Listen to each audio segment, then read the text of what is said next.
जय परशुराम जी की आप सभी लोगों को। मैं पीयूष पंडित परशुराम जयंती की आपको फिर से पुनः आपको एक बार शुभकामनाएं देता हूं और अक्षय तृतीया के इस मौके पे आप सभी लोग धन धान्य से परिपूर्ण रहें, इसकी मैं कामना भगवान से करता हूं। आज का जो विषय है मन की पीड़ा कार्यक्रम का, उस विषय की शुरुआत में आपको पुनः आप देखेंगे तो इस टैगलाइन में लिखा हुआ है कि आज आखिर किस विषय पे हम लोग बात करने जा रहे हैं। लेकिन पुनः एक बार आपको बता दूं कि देश में कोरोना की महामारी की वजह से बहुत सारे विषय ऐसे हैं जिन पे बात करने की ज़रूरत है, सरकार का ध्यान आकृष्ट करने की आवश्यकता है, जिसमें से एक मुद्दा आज हमने पहले ही टैगलाइन में दे रखा है। अगर आप इस वीडियो की टैगलाइन में देख रहे होंगे तो आपको एक मुद्दा दिख रहा होगा जिसमें ये है कि क्या देश के चतुर्थ स्तंभ के लिए देश की सरकार ने किसी भी प्रकार की स्कीम बनाई हुई है क्या? जो गांव-गांव, घर-घर, गलियों में घुस के रिपोर्टिंग कर रहे हैं और हर एक व्यक्ति को कोरोना से कैसे बचा जाए, जो अपनी ऑफिस में आके लेख लिख रहे हैं और उस लेख के माध्यम से घर घर तक समाचार पहुंचाने का प्रयास कर रहे हैं। क्या हम सभी आप लोगों को ऐसा लग रहा है कि सरकार ने उनके लिए भी कुछ ऐसे कदम उठाए हैं? शायद नहीं। और इसी मुद्दे को लेकर आज की मन की पीड़ा है। मन की पीड़ा के कार्यक्रम का जो उद्देश्य है, पिछले 2 सालों से ये कार्यक्रम आप लोगों के बीच में चलाया जाता है। कभी इसको हम फ़ोन के माध्यम से आप लोगों के बीच में कनेक्ट करते हैं, कभी इस कार्यक्रम को प्रयास होता है कि आपको ऑनलाइन जो है आंसर्स दिए जाएं। लेकिन आज का जो मुद्दा है वो स्पेशल मीडिया कर्मियों के लिए है। मीडिया से संबंधित जितने भी हमारे मित्र हैं उनके लिए एक मुद्दा है। देश की सरकार से मुद्दे की शुरुआत करते हुए मैं मांग करना चाहता हूं कि आप सभी लोग जो है इसकी आवाज़ बुलंद करें कि मीडिया के मित्रों को भी कुछ सुविधाएं मिलनी चाहिए। सुविधाएं कौन कौन सी होनी चाहिए, इसकी जानकारी के लिए आप ऊपर टैग में सारी चीज़ें मेंशन की गई हैं।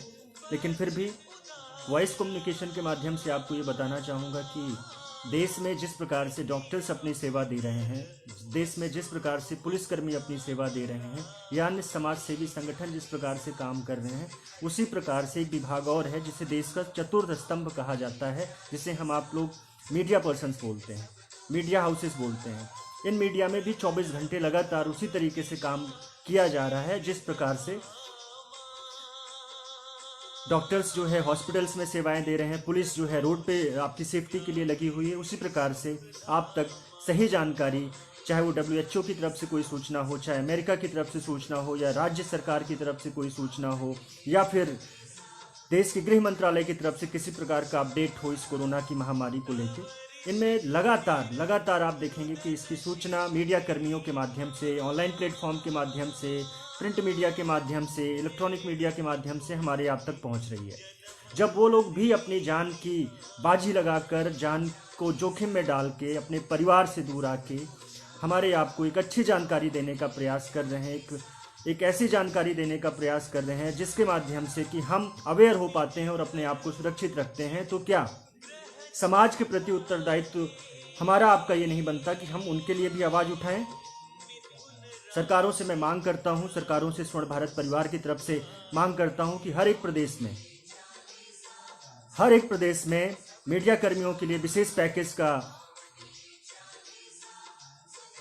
प्रयास सरकार को करना होगा। और मीडिया कर्मी को जब तक ये कोरोना की क्रांति चल रही है, कोरोना की महामारी चल रही है, मीडिया कर्मी हमारे योद्धा हैं, वो भी पुलिस और डॉक्टर्स की तरीके से सेवा दे रहे हैं, हमारे आप तक सभी इन्फॉर्मेशंस को ले आके देते हैं। तो सरकार को भी ये फर्ज बनता है कि उनकी भी सुरक्षा के लिए, उनके भी परिवार की सुरक्षा के लिए कुछ घोषणाएं करें। और मेरा ये निवेदन है विशेष तौर पे उत्तर प्रदेश सरकार के साथ में कि जिस तर्ज पे दिल्ली की सरकार ने डॉक्टर्स को जो है सुविधाएं दी हैं कि उनको 4 स्टार होटल्स में रहने की व्यवस्था, खाने की व्यवस्था दी है, मैं भी सरकार से मांग करता हूं कि दिल्ली सरकार के साथ साथ राज्य की सरकारें, सभी राज्य सरकारें सुनिश्चित करें कि मीडिया कर्मियों के लिए भी हमें क्या व्यवस्था देना है। और इस बात को आप लोग भी जहाँ तक हो सके आपस में एक मंत्रणा करके आपस में एक मजबूती के तौर पे सरकारों तक पहुंचाने का प्रयास करें। ये इसके लिए मैं आपको बहुत बहुत धन्यवाद भी दूंगा कि अगर आप इस आंदोलन को, कि मीडिया कर्मियों को भी कुछ सहूलियत मिले, उनको भी कुछ सुरक्षा मिले, उनको भी कुछ आर्थिक अनुदान मिले, अगर आप इस बात से सहमत हैं तो इस वीडियो को ज़रूर शेयर करेंगे।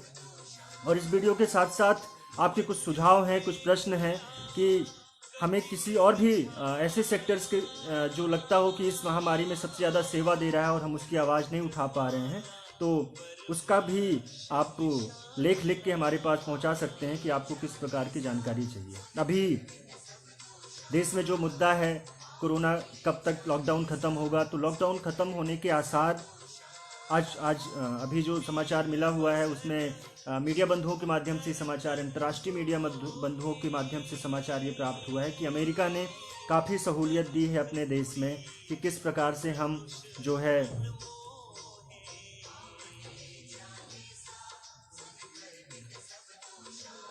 कि अमेरिका ने भी कुछ सहूलियत दी है। लेकिन अभी अमेरिका में और भारत की जो करंट स्थिति है उसको देखते हुए ऐसा लग लॉकडाउन की पीरियड्स आगे बढ़ाएगी। मई के बाद भी शायद ये पूरा मई जो है होगा। दूसरी बात, योगेश पांडे जी पूछ रहे हैं, भैया जी हम लोग लॉकडाउन का पालन कर रहे हैं लेकिन कुछ विशेष वर्ग के लोग नहीं मान रहे हैं, सरकार इन लोगों पर कड़ी कार्रवाई क्यों नहीं कर रही है? ये बात मुझे भी समझ में नहीं आती है। एक राष्ट्रवादी सरकार है, एक सनातन धर्म को एक स्थान देने वाली सरकार है। इस सरकार को भी, जैसे अभी रमज़ान का त्यौहार था या भी जो त्यौहार जो भी है मुस्लिम भाइयों का जो भी है, इसमें आपको देखने को मिला होगा सारी दुकानें खुली हुई हैं। और इससे पहले रामनवमी के बीच में जो त्यौहार था उसमें आपने देखा होगा कि किसी प्रकार की दुकानें भी नहीं खुली हों। तो मेरी इच्छा सिर्फ ये है कि सरकार को बिना किसी जातीय या धार्मिक भेदभाव को लेकर सभी तरीके के नियम एक समान बनाने होंगे। अगर आप ये डरते हो कि आप जमातियों को अरेस्ट कर लोगे और जमातियों को देश में जो है भीषण जो है क्रांति हो जाएगी, ये लोग जो है भारतीय जनता पार्टी को उखाड़ फेंकेंगे या फिर हिंदू मुस्लिम का दंगा हो जाएगा, तो कहीं कुछ नहीं होने वाला है। आपको कोरोना में एक रूल्स अपनाना होगा, चाहे हिंदू धर्म का व्यक्ति कुछ गलत करता हो तो आप उसको सज़ा दीजिए, मुसलमान व्यक्ति जो है अगर वो कुछ गलत करता है तो उसके लिए भी सेम वैसा ही प्रोसेस होना चाहिए। यहाँ पे हिंदू धर्म की आस्था के साथ थोड़ा सा खिलवाड़ होता है। जैसे होली की बात आती है तो आपसे बोला जाता है पानी की बर्बादी है, दीपावली की बात आती है तो आपसे बोला जाता है प्रदूषण की बात है। तो हर त्यौहार को किसी न किसी साइंटिफिक समस्याओं से जोड़ दिया जाता है। लेकिन मुस्लिम समुदाय के किसी भी त्यौहार को किसी की मजाल नहीं होती है कि वो किसी भी साइंटिफिक तरीके से किसी में जोड़े। अब ईद की बात करते हैं तो आप ये देखेंगे कि जो जंतुओं की हत्या होती है, जैसे भैंसे की हत्या होना, जैसे बकरी की हत्या होना, आपको पता होगा जितना होली खेलने में पानी खर्च नहीं होता, इन सब की हत्या करके जो एक बकरीद मनाई जाती है इसमें होती है। प्लस जो खून उनका निकलता है गली से, कोपचे से, उस क्षेत्र में आप गुजर के आप देखेंगे तो होली में तो रंग निकलता है और रंग भी आपको नालियों में नहीं दिखता है। लेकिन अगर आप बकरीद के टाइम पे अगर आप मुस्लिम क्षेत्र के किसी भी कोने में घुस जाएंगे और अगर वहाँ देखेंगे तो नालियों में खून बहता दिखेगा। तो आप समस्या कहाँ पे है आपको ये समझने की ज़रूरत है। हालांकि अब एक अच्छी पोजीशन पे बैठने वाला व्यक्ति किस विचारधारा का हो जाता है, ये अच्छी जगह पहुंचने के बाद पता चलेगा कि वहां पहुंचने के बाद आखिर क्या समस्याएं आती हैं कि आदमी अपने मन की बातें नहीं कर पाता है। तो मन की बात करना आम जनता से और स्वयं से दोनों एक अलग बातें हैं। लेकिन मेरा उद्देश्य हमेशा है कि आपके मन की पीड़ा को मैं आम जनमानस तक पहुंचाने का प्रयास करूं। इसलिए इस कार्यक्रम का नाम मन की पीड़ा रखा गया है और ये हर रविवार को प्रसारित होता है। करीब करीब जब भी मैं किसी एक स्थान पर रहता हूँ, रास्ते में रहता हूँ या फिर कहीं किसी विजिट पे रहता हूँ, तो शायद आपके बीच में नहीं आ पाती है। मैं फिर से इस सेशन में जो अभी लोग जुड़े हैं बता दूं कि आज का जो मुद्दा है वो मुद्दा ये है कि देश में मीडिया कर्मियों के लिए सरकार ने किसी भी प्रकार की कोई रियायत क्यों नहीं दी है, जबकि वो उसी प्रकार से सेवा कर रहे हैं जिस प्रकार से देश का पुलिस प्रशासन और डॉक्टर्स सेवा दे रहे हैं। देश के वो चतुर्थ स्तंभ हैं, उसके बावजूद भी देश में उनके लिए किसी भी प्रकार की किसी भी सरकार ने योजनाएं क्यों नहीं बनाई। इवन वो अपने पैसे से मास्क खरीद करके और जो स्टिक्स होती है, माइक आईडी की जो स्टिक्स होती है, अपने पैसे से वो बड़ी बड़ी खरीद के जो है जगह जगह पे जाके रिपोर्टिंग कर रहे हैं और आपको सही सही सूचना देने का प्रयास कर रहे हैं। अगर वो आपको अवेयर कर रहे हैं कि किस प्रकार से हम कोरोना से बचते हैं, उसकी लगातार लेख लिख के आपके क्षेत्र में प्रकाशित करते हैं, चाहे वो ऑनलाइन मीडिया के माध्यम से हो, चाहे प्रिंट मीडिया के माध्यम से हो, तो वो भी कहीं ना कहीं से एक वॉरियर्स हैं, एक ऐसे योद्धा हैं जो आपको पूरी तरीके से सुनिश्चित कराते हैं कि आपको किस प्रकार से इस कोरोना के टाइम पे रहेगा।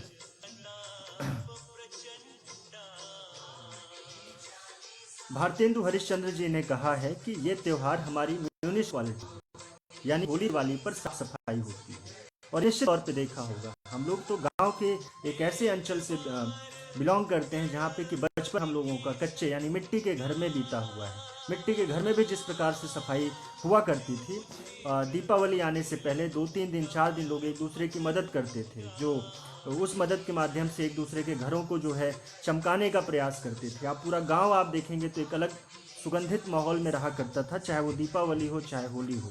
तो जब सनातन धर्म के त्यौहार की बात आती है तो सरकारों के दिमाग में सारे रूल्स रेगुलेशन और दुनिया भर की कहानियां क्यों घूमने लगती हैं। मुद्दा यहाँ पे है। मैं मुद्दा इसलिए उठाना चाहता हूँ क्योंकि हम आप अगर मुद्दा अपने समाज के मुद्दे, अपने अपने सनातन धर्म के मुद्दे उठाने से पीछे रहेंगे तो क्या हमारे मुद्दे उठाने के लिए किसी अन्य कंट्री का व्यक्ति आएगा हमारी रक्षा करने के लिए। हिंदुस्तान एक ऐसा देश है जहाँ पे कि हिंदुत्व की बाहुल्यता है, उसके बावजूद भी देश को हिंदू देश कहने में लोगों को डर लगता है। इसके पीछे सीधा सा एक लॉजिक है कि आप कुछ चंद लोगों के लिए देश का बंटवारा मान सकते हो, देश को बंटवारा करवाने की सिफारिश कर सकते हो, लेकिन आप अपने समाज को एकत्रित करने का किसी भी प्रकार का प्रयास नहीं करते हो।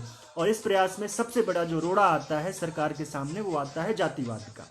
आज ब्राह्मण, क्षत्रिय और वैश्य के साथ साथ कई प्रकार के सिस्टम ऐसे बना दिए गए हैं देश में जहाँ पे कि लोग अपनी कम्युनिटी को भी साथ देने को तैयार नहीं होते हैं। तो देश से एक मांग करूंगा कि अगर आप हिंदुत्व और सनातन धर्म की रक्षा करना चाहते हैं तो आप पूरी तरीके से देश में एक संविधान, एक जाति, एक विधान की परिकल्पना करिए, तभी जाके कुछ बेहतर हो सकते हैं। अन्यथा देश में आने वाले समय में एक पटाखे जलाने पर भी प्रतिबंध लगाएगी ये सरकारें।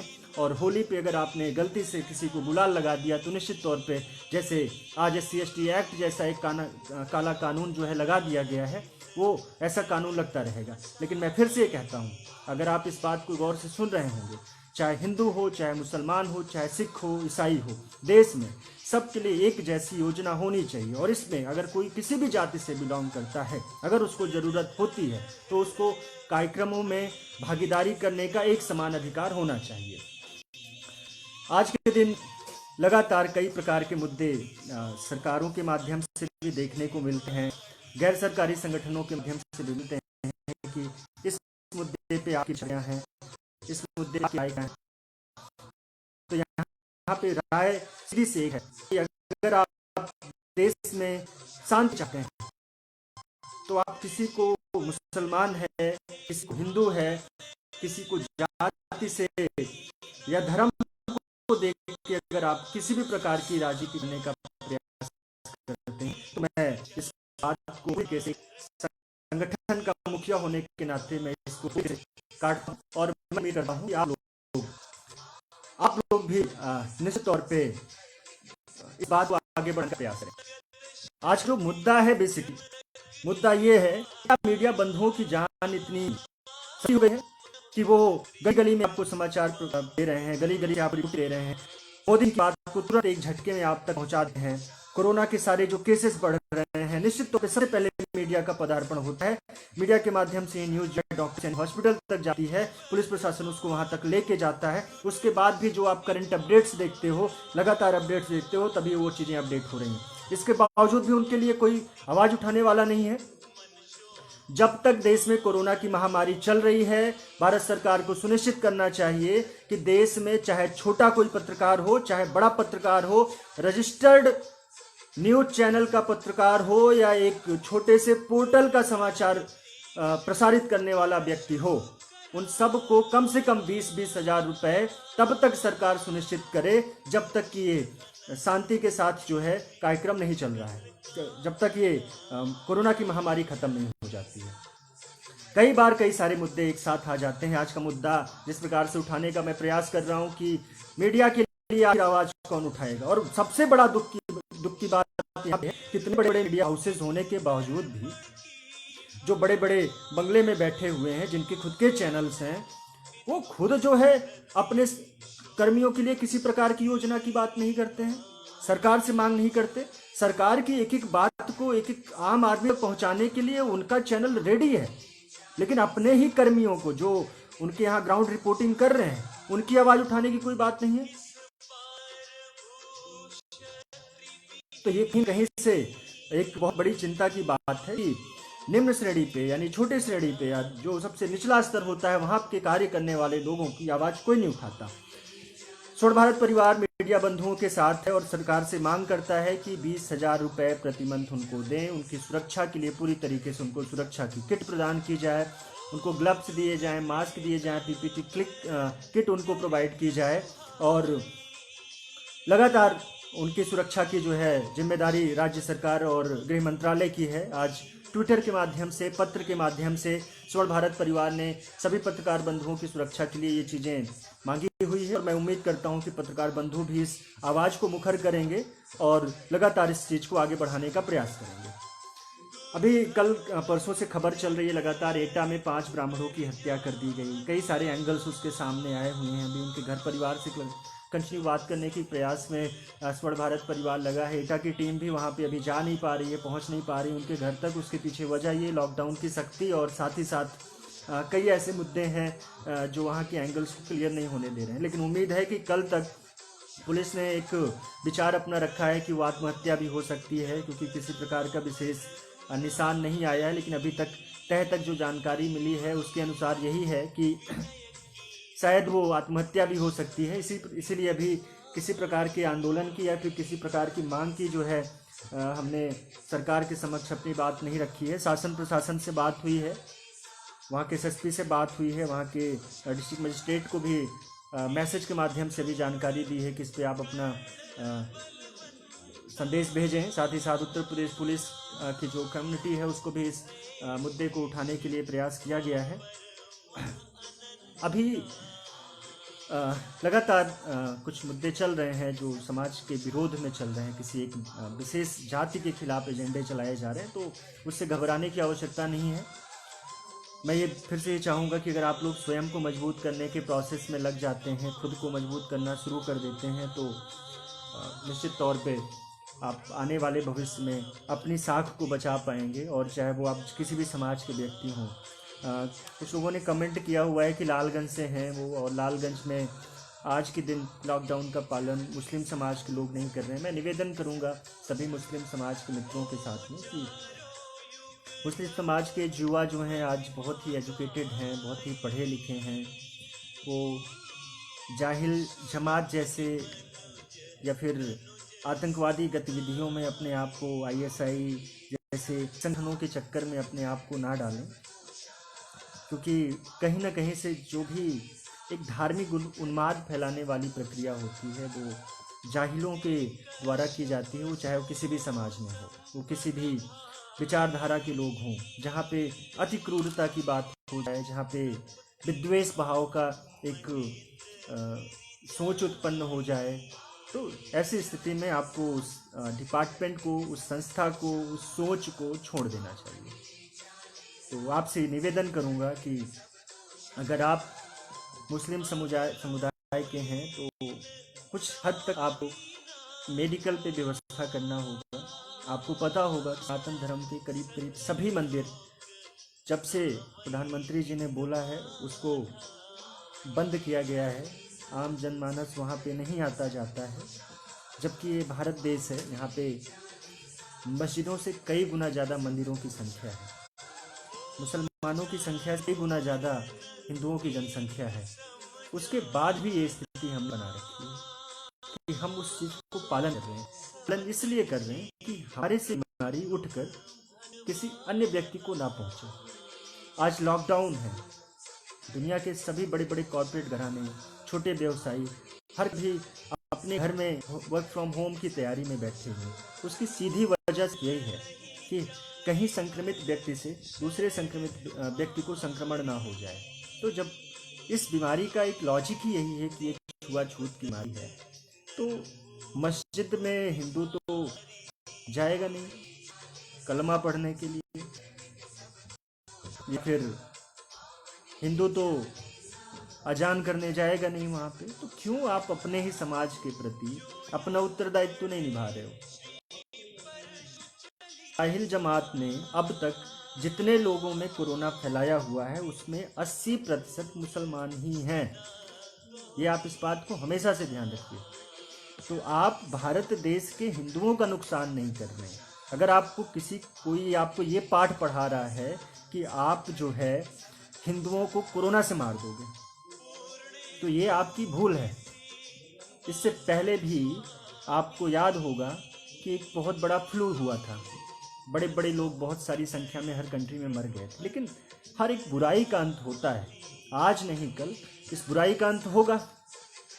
और इस बुराई में साथ कौन देता है, आपके साथ कौन खड़ा है, सरकार के साथ कौन खड़ा है, अपने राष्ट्र के साथ कौन खड़ा है?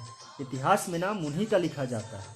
इतिहास में नाम जाहिल जमात का लिखा जाएगा तो एक अलग शब्दों में लिखा जाएगा। उनको जाहिल बोलेंगे लोग, उनको बोलेंगे कि ये गंदे लोग थे, ये राष्ट्र विरोधी थे, इनकी वजह से इतने लोगों की जान गई। लेकिन जहाँ बात आती है मीडिया कर्मी की, जहाँ बात आती है पुलिस प्रशासन की, जहाँ बात आती है डॉक्टर्स की, जहाँ बात आती है हमारे यहाँ क्षेत्र के सफाई कर्मियों की, हमारे यहाँ टीचर्स की बात आती है, अध्यापकों की बात आती है, जो घर में बैठ के ऑनलाइन शिक्षा दे रहे हैं अपने बच्चों को, एजुकेशन छूट न जाए उनका किसी तरीके से, इतिहास में स्वर्णिम अक्षरों में नाम उनका लिखा जाएगा।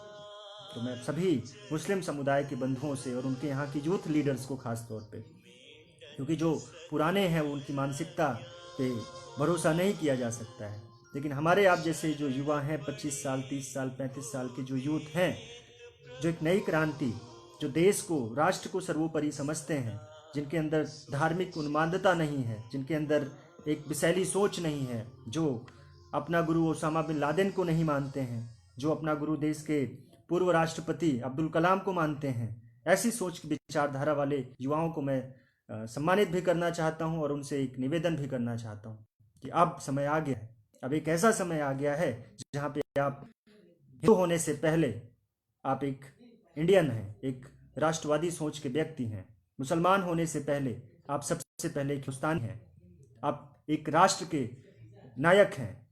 आपकी सोच यहाँ पे होनी चाहिए, और अगर आपकी सोच ऐसी हो जाती है तो आज जो आपके ऊपर प्रश्न चिन्ह लगता है कि आप मुसलमान हो, ये अपने आप खत्म हो जाएगी, निश्चित तौर पे खत्म हो जाएगी। और अगर नहीं खत्म होती तो देश का सबसे पहला संगठन स्वर्ण भारत परिवार बनेगा, जो आपके हित की लड़ाई समाज के सामने लड़ने की कोशिश करेगा। लेकिन उसके लिए सबसे पहली जरूरत यही है कि आप अपने समाज की रक्षा हेतु कोरोना जैसी बीमारी को आप इसको हल्के में ना लें, क्योंकि इससे आपके समाज के लोगों को दिक्कत है। आप जगह जगह चोरी छुप के जाके अजान करने के लिए जाते हैं, आप चोरी छुप के जाके वहां पे कलमा पढ़ने के लिए जाते हैं, आप अजीबो गरीब गैदरिंग करते हैं, आप एक दूसरे को नीचा दिखाने के प्रयास में आपकी सरकार को नहीं मानते हो, इसके लिए आप गलत कार्य करते हो। तो इससे नुकसान आपके समाज का है, बहुत ज़्यादा है। तो मैं ये चाहता हूँ कि आप भी इस महामारी में साथ दें। और जगह जगह जो लॉकडाउन तोड़ने की खबरें आती हैं, जिसमें 80% न्यूज़ जो हैं आपके समाज की आती हैं, तो अच्छे लीडर्स हैं।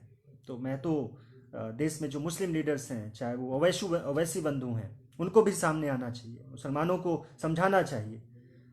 इमाम होते हैं, जामा मस्जिद के इमाम हैं, उनको आके सामने बोलना चाहिए कि आप लोग धैर्य रखें। इस तरीके की समस्याओं से बचने का एक ही रास्ता है, घर में बैठिए, किसी प्रकार की अल्लाह नाराज नहीं होगा।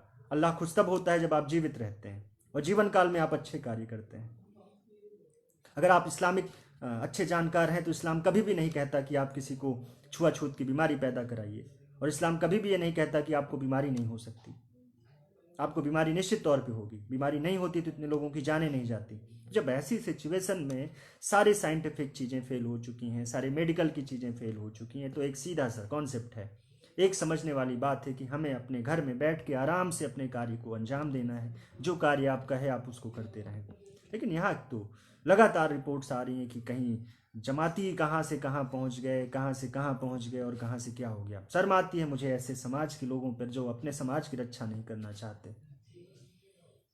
संजय तिवारी जी जुड़ गए, रिखब चंद जी जुड़ चुके हैं, बहुत बहुत धन्यवाद आपका, आप सभी लोग जुड़े हैं यहाँ पे। आज का जो मुद्दा है मन की पीड़ा कार्यक्रम में डॉक्टर्स और पुलिसकर्मियों के तरीके से मीडिया बंधुओं को सहयोग क्यों नहीं सरकार के द्वारा प्राप्त हो रहा है, तो उसकी एक आवाज़ है। और इस आवाज़ को आगे बढ़ाने के लिए आप सभी लोग इस वीडियो को शेयर करें। मीडिया बंधु भी अगर मेरे साथ जुड़े हुए हैं तो आपके फेवर की बात है, आपकी कम्युनिटी की आवाज़ उठाने का प्रयास स्वर्ण भारत परिवार कर रहा है, जिसमें आपका भी सहयोग जरूरी है।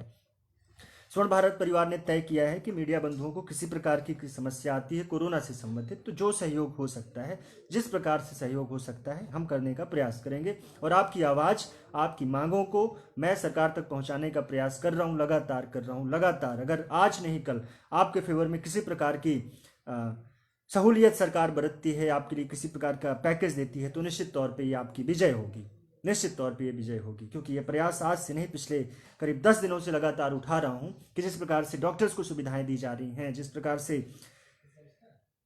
पुलिस प्रशासन के ऊपर फूल वर्षा हो रही है, जगह जगह आप देखते होंगे कितना अच्छा अद्भुत माहौल है ये, और दिल को सुकून देने वाला है कि जो पुलिस हमारे लिए आज चोर हुआ करती थी, जो पुलिस के ऊपर हमारे जगह जगह के आरोप लगते थे कि जिधर से गुजर जाती थी उधर से 100 200 500 रुपए वो बटोर के ले जाती थी, आज देखिए माहौल देखिए। कोरोना आने की वजह से हमारी आपकी भी मानसिकता बदली, उनकी भी मानसिकता बदली, सारी दुकानें बंद हो गई और आज उनके ऊपर हम फूल वर्षा कर रहे हैं, क्योंकि हमारी समस्याओं में आज वही प्रहरी के रूप में कार्य कर रहे हैं। तो पुलिस का ये बदला हुआ रूप देश के लिए, समाज के लिए एक कल्याणकारी भाव लेकर आया हुआ है। और हमारे आपके अंदर जो मन से बदलाव आया कि पुलिस सिर्फ ठगने का काम नहीं करती, सिर्फ चोरी का काम नहीं करती है, पुलिस प्रशासन सेवा नीति पे आ जाए तो जगह जगह पे एक अच्छे उदाहरण पेश कर सकती है। तो आज के उदाहरण के लिए पुलिस वालों को जिस प्रकार से हम आप सम्मानित कर रहे हैं, मैं उसके लिए सल्यूट करता हूं। उन सभी युवाओं को जो जगह जगह पे पुलिसकर्मियों को बुला के उनकी सेवा के लिए सम्मानित कर रहे हैं, उसी प्रकार से मैं चाहता हूं कि एक ऐसी भी योजना का आविष्कार किया जाए, एक ऐसी सोच का आविष्कार किया जाए कि कहीं भी आपको पत्रकार बंधु कोई मिले तो आपके पास फूल वर्षा नहीं करने के पास धन है, आपके पास तो आप उसको खड़े होके जय हिंद जय चतुर्थ स्तंभ बोलने का प्रयास करें। इसी से उसको प्रेरणा मिलेगी, अपने समाज के साथ हो, जो अपनी कम्युनिटी के साथ वो लगा हुआ है, अपने और बंधुओं के साथ लगा हुआ है, निश्चित तौर पे बहुत अच्छा वो कार्य करेगा। अगर इस बात से सहमत हैं तो आप आने वाले समय में मीडिया का कोई भी बंधु आपको दिखता है तो जय चतुर्थ स्तंभ जय हिंद की नारा लगा के उसे संबोधित करें और कहें कि अगर आज तक हमारे पास कोई भी अच्छी इंफॉर्मेशन कि किससे कैसे बचा जाए, जो जानकारी दी जा रही है, उसमें आपका बहुत बड़ा योगदान है। निश्चित तौर पे वो भी समझेगा कि हाँ, देश में हमारे प्रति भी कुछ भाव है। जब आप पुलिस के लिए आप ऐसे भाव उत्पन्न कर सकते हो, एक ऐसा पुलिस जिसके बारे में, भारतीय पुलिस के बारे में जिस प्रकार से प्रश्न चिन्ह उठाए जाते रहते हैं, और आज हम फूल वर्षा कर रहे हैं उनको बुला के, तो निश्चित तौर पे आपको मीडिया कर्मियों के लिए भी ऐसा करना होगा। साथ साथ अगर कोई भी सफाई कर्मी आपको रास्ते में सफाई करता हुआ दिख जा रहा है तो आप उसको भी अपने हृदय से सम्मानित करने का प्रयास करें। स्वर्ण भारत परिवार जिला अम्बेडकर नगर प्रदेश अध्यक्ष, स्वागत है आपका अम्बेडकर नगर से। इस वीडियो को शेयर करें। विष्णु सागर जी जुड़ चुके हैं, युवा हैं, लगातार ग्राम स्तर पे अपनी आवाज़ को बुलंद करते रहते हैं, सभी भ्रष्टाचार को मिटाने के लिए अपनी लेखनी के माध्यम से और जमीनी स्तर पर भी कार्य करते रहते हैं। विशेष कृपा पात्र हैं हमारे प्रवक्ता श्री संतोष पांडे जी के, जिनके संरक्षण में रहकर विष्णु सागर जी ने सेवा नीति का भाव सीखा है और स्वर्ण भारत परिवार से भी जुड़कर लगातार समाज सेवा का कार्य करते रहते हैं। मधुर पांडे जी भी जुड़े हैं, नमस्कार। आशीष पांडे जी हमारे बड़े भाई हैं, डॉक्टर हैं, और नमन है आपकी सेवा को भी कि लगातार आप जो है अपनी दवाओं की सप्लाई पूरे सलोरी जैसे क्षेत्र में आप करते चले आ रहे हैं और खुद की सुरक्षा के साथ साथ औरों की भी सुरक्षा आप कार्य कर रहे हैं। दानिश जी कुंडा से जुड़े हैं, डॉक्टर्स हैं, आपको भी मैं नमन करता हूं कि आप इस लाइव सेशन का हिस्सा बने हैं।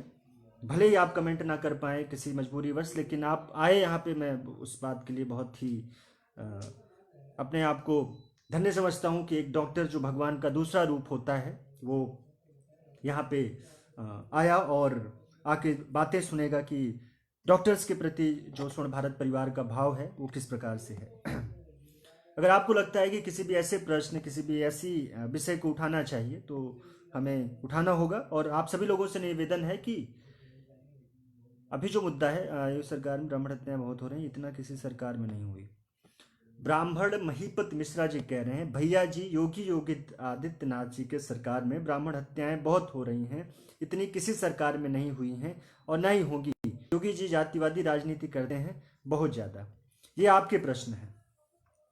अगर मैं देखूं आपके 3-4 पिछले लाइव्स को देखूंगा, महिपत जी आप ध्यान से सुनिएगा, आपको जवाब दे रहा हूं, तो आप योगी जी सबसे सशक्त और सबसे मजबूत मुख्यमंत्री रहे हैं आपके अनुसार।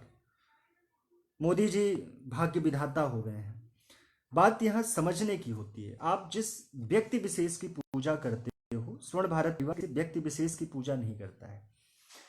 स्वर्ण भारत परिवार मुख्यमंत्री पद द्वारा निर्वाचित उस व्यक्ति की पूजा करता है जो नियम और कानून बनाने का प्रयास करता है। आपने देखा होगा किसी भी दिन मैंने राहुल गांधी को किसी मिमिक्री के रूप में नहीं लिया है। राहुल गांधी को मैंने कभी एक, जैसे आज के यूथ हैं जो सही से हिंदी के 2 शब्द भी नहीं लिख पाते, लेकिन बड़ी बड़ी ताकत के साथ जो है राहुल गांधी पप्पू है ऐसे कुछ शब्द बोलते हैं। देश के प्रधानमंत्री के लिए आपत्तिजनक शब्द जैसे गप्पू यूज कर देना बीच बीच में। ये जो सोच है ना, इस सोच को बदलने की आवश्यकता है। अगर आप किसी व्यक्ति की पूजा करना कोशिश करेंगे तो निश्चित तौर पे वो दंडी हो जाएगा। आप उसके कार्यों की समीक्षा करिए, आप उसकी कार्यों को आगे बढ़ाने का प्रयास करें, उसको पीछे करने का प्रयास करें, उसकी अच्छी योजनाओं को आप आगे बढ़ाएं, बुरी योजनाओं पे आप आवाज उठाएं। जैसे आज मैं ये आवाज उठा रहा हूँ, मीडिया कर्मियों के लिए आवाज उठा रहा हूँ। हालांकि मीडिया कर्मी चाहे 4 दिन के बड़ी योजनाओं का पिटारा कर सकता है, लेकिन वो नहीं कर रहा है क्योंकि उसको लगता है यार स्वयं के लिए है। जैसे जनरल क्लास को खुद के लिए आरक्षण नहीं मांगना चाहते बल्कि आरक्षण की मांग करते हैं। उसी तरीके से मीडिया कर्मी भी सोचता है यार अपने लिए क्या मांग करना है। लेकिन मैं हूँ, हमारा काम है कि अगर जहाँ पे लगता है कि किसी चीज की मांग करें तो मांग करना चाहिए। लगता है जरूरत महसूस होती है, मैं डॉक्टर को देख रहा हूँ फुल वर्षा हो रही है, डॉक्टरों को 5 स्टार होटल से आ रहे हैं कि आप इलाज भी कर रहे हैं संक्रमित लोगों का और आपको रहने की हम अलग से व्यवस्था दे रहे हैं। और तो उन्हीं के बीच में रिपोर्टिंग करता हुआ व्यक्ति है, आप उसको एक ग्लव्स नहीं दे सकते हो, एक मास्क नहीं दे सकते हो, 2-4 लाइन उसके लिए अच्छा नहीं बोल सकते हो। पुलिस प्रशासन आपको यहाँ से वहां पहुंचाने में और लोग बाहर ना निकले इसके लिए कर रही है, उसके लिए आप फूल वर्षा माला कर रहे हो। बहुत अच्छा है, ये बहुत अच्छा है, इसके खिलाफ नहीं हूँ।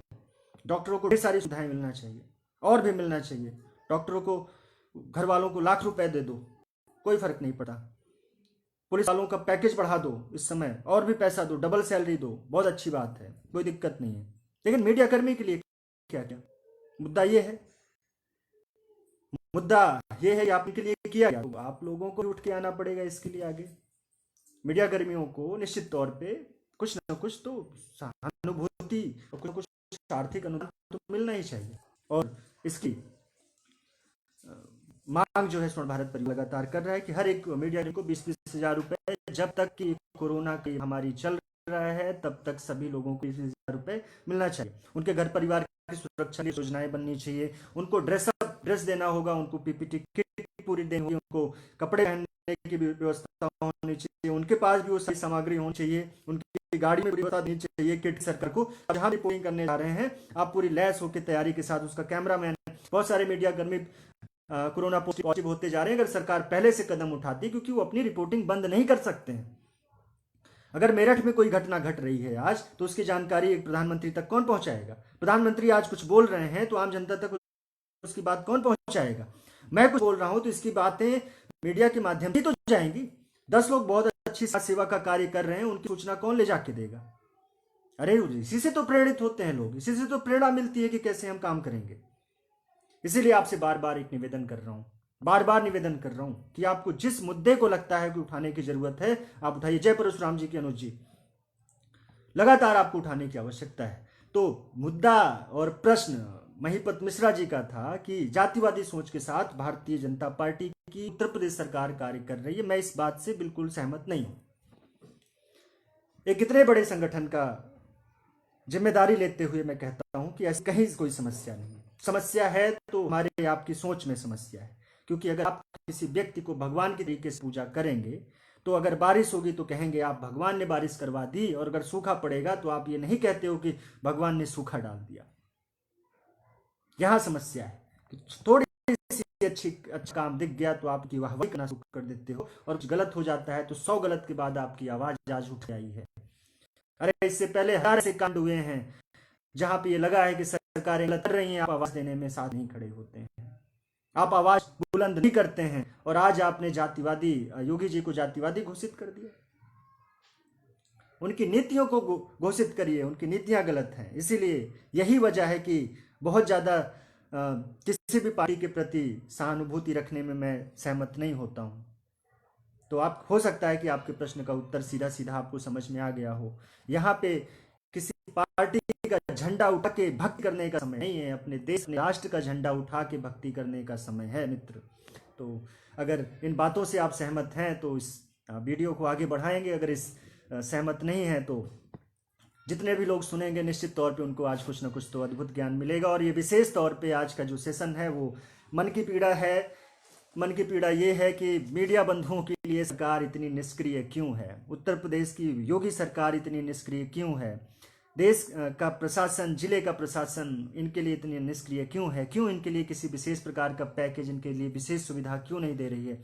तो अगर आप इस बात से सहमत हैं, अगर आप चाहते हैं कि मीडिया बंधुओं को भी न्याय मिले, इनके लिए भी कोई आवाज़ उठाए, तो आवाज़ उठाने का कार्य आज पीयूष पंडित ने कर दिया है। इस आवाज़ को देश के कोने कोने तक पहुंचाने का कार्य आप सभी लोगों का है। और सरकार से लगातार पत्र के माध्यम से, टेलीकम्युनिकेशन के माध्यम से,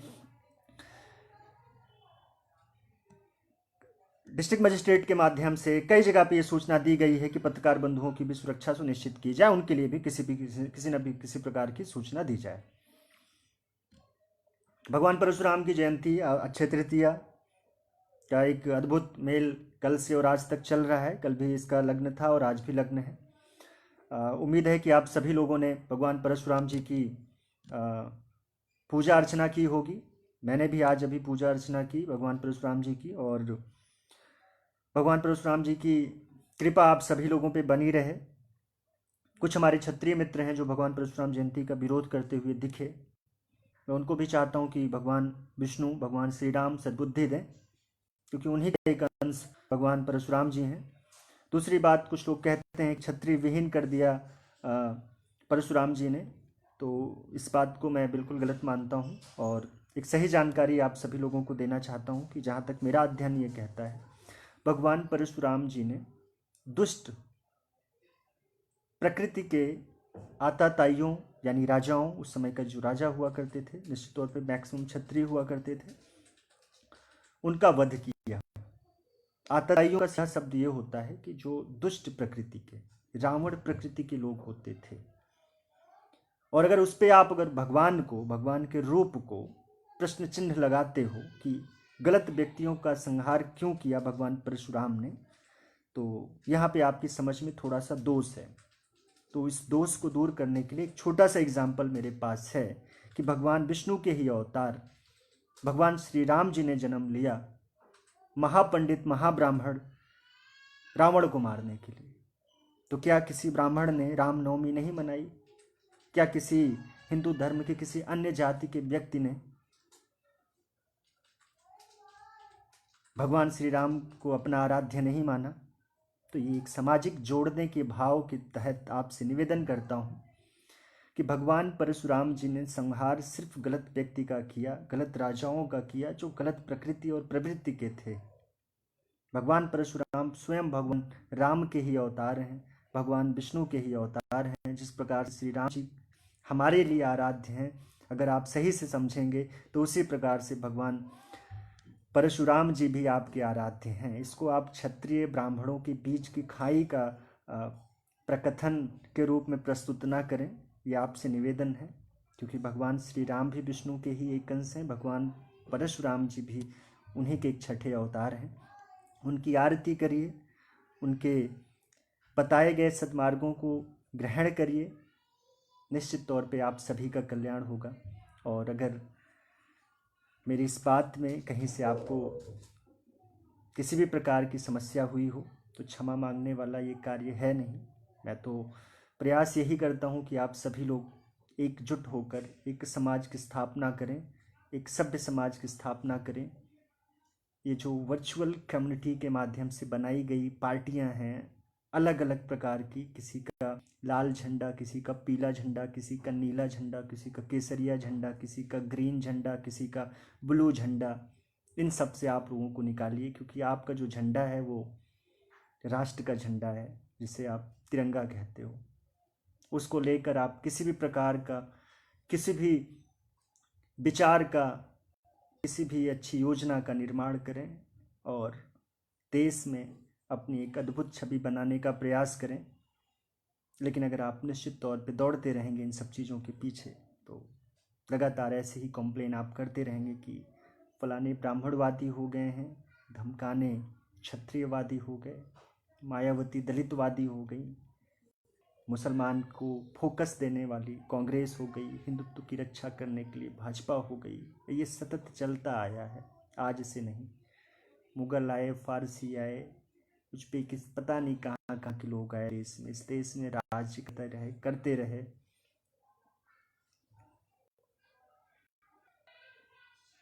तो निश्चित तौर पे आप सभी लोगों को एकत्रित होना पड़ेगा। मीडिया के लिए भी कुछ आप लोग आवाज़ उठाएं, जो हमारी आवाज़ लोगों तक पहुंचाते हैं उनके लिए भी आवाज़ उठाना हमारा आपका कर्तव्य है।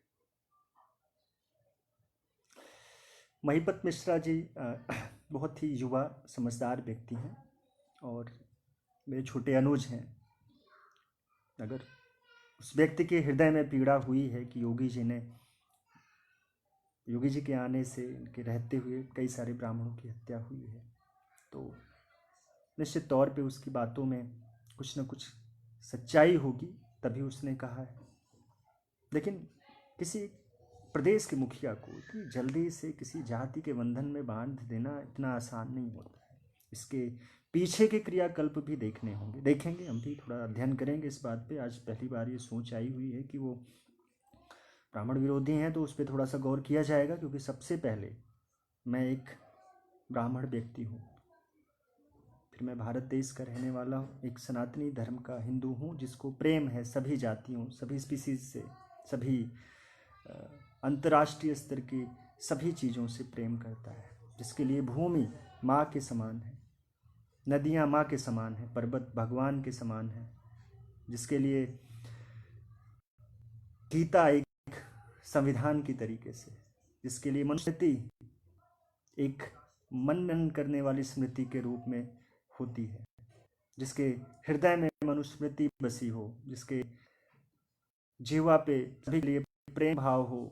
मैं ऐसे विचारों को अपने अंदर रखने का प्रयास करता हूँ और चाहता हूँ कि आप सभी लोग निरंतर निश्चित तौर पे ऐसे रहें, निरंतर रहें। और अगर आज की मांग और आज मन की पीड़ा से आप सहमत हैं, आपको लगता है कि देश में इस प्रकार की चीज़ें होनी चाहिए, तो इस वीडियो को आगे भेजिएगा और मीडिया के बंधुओं के लिए भी आवाज़ बने। आज तक वो हमारी आवाज़ बनते चले आए हैं, अब हमारी जिम्मेदारी बन गई कि हम मीडिया बंधुओं की आवाज़ बने।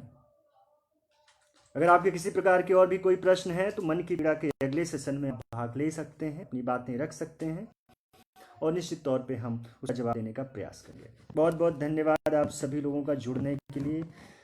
फिर से मिलेंगे आपसे जल्द ही मन की पीड़ा के कार्यक्रम में। मैं हूँ पीयूष पंडित, स्वर्ण भारत परिवार राष्ट्रीय ट्रस्ट का एक छोटा सा सिपाही।